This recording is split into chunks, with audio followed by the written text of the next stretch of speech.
और यह सोचने के क्रम में साहब को आंसू गिर गया।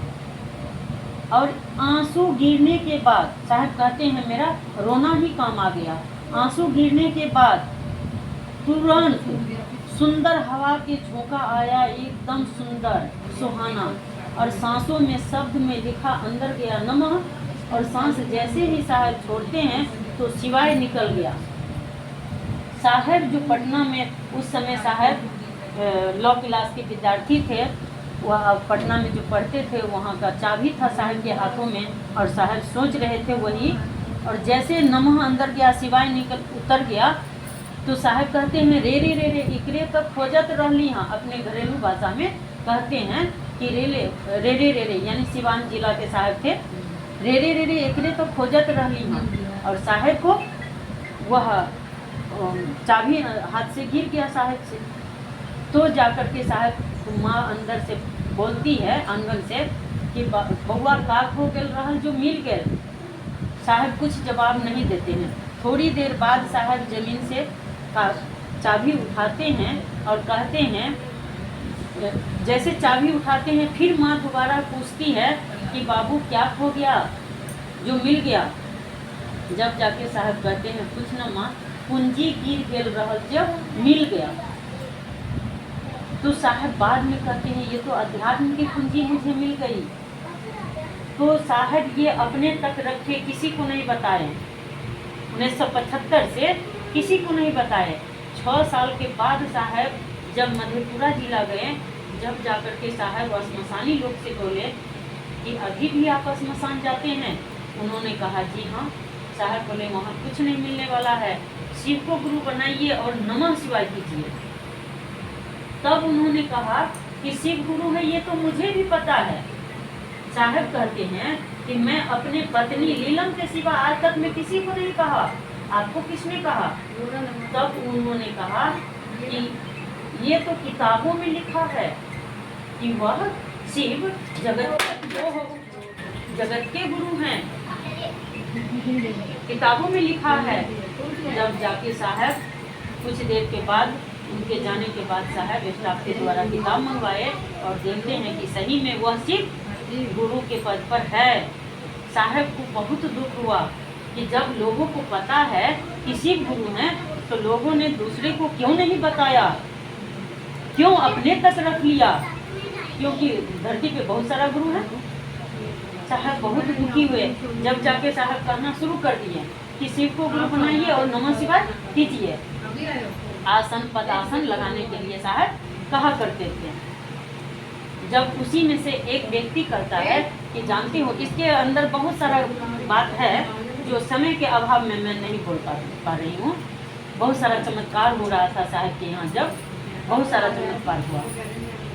तो उसमें से एक बंदा कहता है कि जानते हैं हरिंद्रानंद जी प्रेत पालते हैं।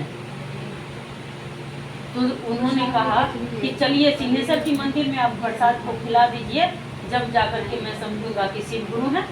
तो साहब कहते हैं क्या वहाँ प्रेत नहीं जा सकते हैं? तो उन्होंने कहा कि नहीं, वहाँ श्रृंगी ऋषि के द्वारा स्थापित किया हुआ शिवलिंग है, बिहार में ही पड़ता है, इसीलिए वहाँ किसी का जादू टोना नहीं चलने वाला है। तो साहब कहते हैं कि चलो देखा जाएगा। साहब उस समय में 20 रुपये का रसभरी लिए, 20 रुपये का 1 किलो रसभरी, 50 पीस उस समय 1 किलो 50 पीस चढ़ा। और साहब उसको ले करके मिट्टी के बर्तन में दिया था। सिंहेश्वर मंदिर गए, उन्होंने मंदिर में पंडित के द्वारा थाल मंगवाए और थाल में प्रसाद लगाए। पूरब की तरफ शिवलिंग के पास पूरब की तरफ प्रसाद को थाल रखा गया। जब साहब बाहर निकले, साहब के मुंह से थोड़ा सा निकलता है कि बुढ़ऊ इज्जत रखिया, बुढ़ऊ इज्जत रखिया। और इतना कहने के बाद फाटक गेट जो होता है मंदिर का अपने आप बंद हो गया और लाइट भाग गया। जब तक पेट्रोमेस, उस समय में वो पेट्रोमेस का भी व्यवस्था था, वो जो किरासन तेल पे पहले चलता था उसी का, तो जब तक लाया, जब तक में लाइट आ गई। साहब कहते हैं कि जाइए देखिए महादेव प्रसाद खाए हैं कि नहीं। गिनती एक करके चढ़ाया गया था, 50 पीस था।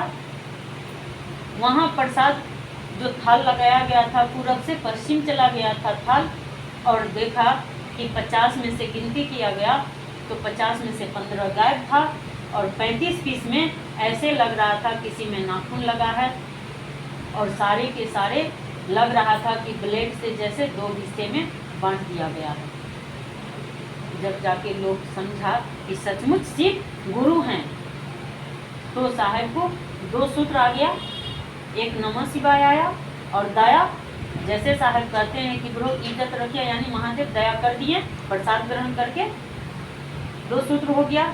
साहब कुछ दिन के बाद अपने काम के लिए पटना जा रहे थे अपने ही गाड़ी से, उसके पास, साहब के पास उस समय जीप था, उससे जा रहे थे।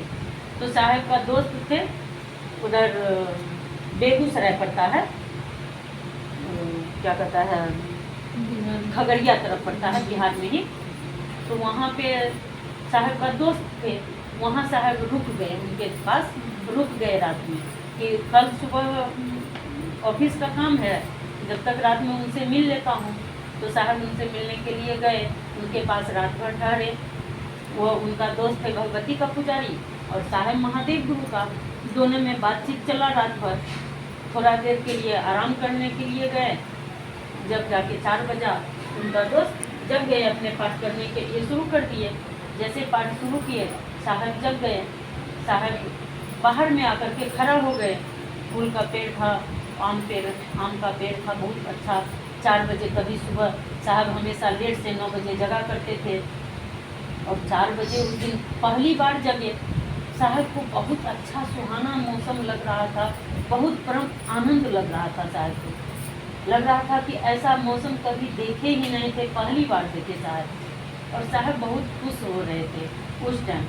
तो उनका दोस्त देखे साहब को खड़े थे, तो उनका दोस्त क्या किए, उनको कुर्सी ला करके दे दिए, चेयर, और बोले कि आप बैठ जाओ।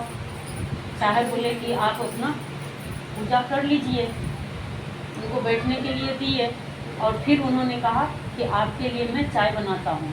साहब बोले कि नहीं, आप अपना पूजा कर लो, इसके बाद मेरे लिए चाय बनाइए।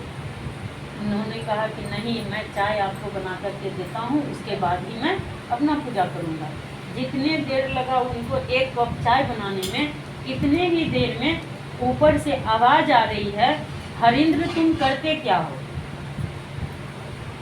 साहब जब तक वो कलेक्टर बन चुके थे, मधेपुरा जिला जब गए तो वो उस टाइम में वो कलेक्टर बन गए थे। उससे 5 साल पहले कलेक्टर बन गए थे, जब तक वो पटना में ही थे।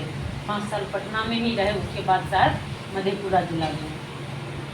तो साहब कहते हैं, जैसे ऊपर से आवाज़ आ रही है, हरिंद्र तुम करते क्या हो, तो साहब जवाब दे रहे हैं कि मैं लोगों को शिष्य बनाता हूँ। ऊपर से आवाज़ आ रही है असत। तो साहब को उस समय लगा कि असत का मतलब होता है झूठ, लेकिन असत का मतलब झूठ नहीं होता है। असत का मतलब होता है जिसके बारे में हमको पता ही नहीं है, जिसके बारे में हम कुछ जानते नहीं हैं। साहब को यह बात बाद में पता चला। उस टाइम साहब कहते हैं कि मैं झूठ नहीं बोलता हूँ, और पूजा पाठ में तो हो ही नहीं सकता है। जब जाके उधर से फिर आवाज़ आ रही है कि करने के लिए क्या कहते हो, साहब चुप हो गए, क्योंकि दूसरे को बताते थे कि शिव को गुरु बनाइए और नमः शिवाय कीजिए। करने के लिए नहीं कहते थे कि आप भी यही बात को दूसरे को बताइए, जैसे अभी आपको बताएं कि आप इसको मन में करना है, अच्छा लगेगा तो आप दूसरे को बताइएगा। साहब किसी को ये नहीं कहते थे कि आप भी दूसरे को बताओ। जब जाके साहब कहते हैं कि महादेव को प्रचार प्रसार का जरूरत है, जो एक शब्द आया जिससे साहब को सारा चीज समझ में आ गया। ये लोक परलोक अध्यात्म सारा चीज का रहस्य साहब को समझ में आ गया कि यह है क्या। और साहब को सारा चीज समझ में आया, तो साहब के मन में आया कि बिना गुरु के दया से कुछ भी नहीं हो सकता है। अभी के दुनिया में कोई बिजनेस करता है, अगर उसमें फायदा नहीं हो तो बिजनेस बेकार हो जाता है, उसको बंद कर देता है। कोई भी काम कुछ करता है, उसमें फायदा नहीं होता है तो उसको तुरंत बंद कर दिया जाता है। तो साहब कहते हैं कि सब तो फायदा खोजता है ना, तो फायदा में यानी पहले शिव से दया की याचना करो, शिव से दया मांगो और उनको नमः शिवाय से प्रणाम करो। यह दोनों कर लेने से जब अच्छा लगेगा, अच्छा बात सबको सब बताता है। हम लोग को अगर बच्चे लोग पढ़ाई करता है, अगर अच्छा नंबर से पास होता है तो हम लोग अपने रिश्तेदारों को फ़ोन करके कहते हैं कि अच्छा नंबर से पास किया है, स्कूल टॉप किया है, ऐसा किया है, वैसा किया है। या कोई किसी को जब मिल गया तो कहते हैं कि मेरा लड़का को जब मिल गया, मेरी लड़की को जब मिल गया। सब अपने आप को बस दूसरे को बताते हैं।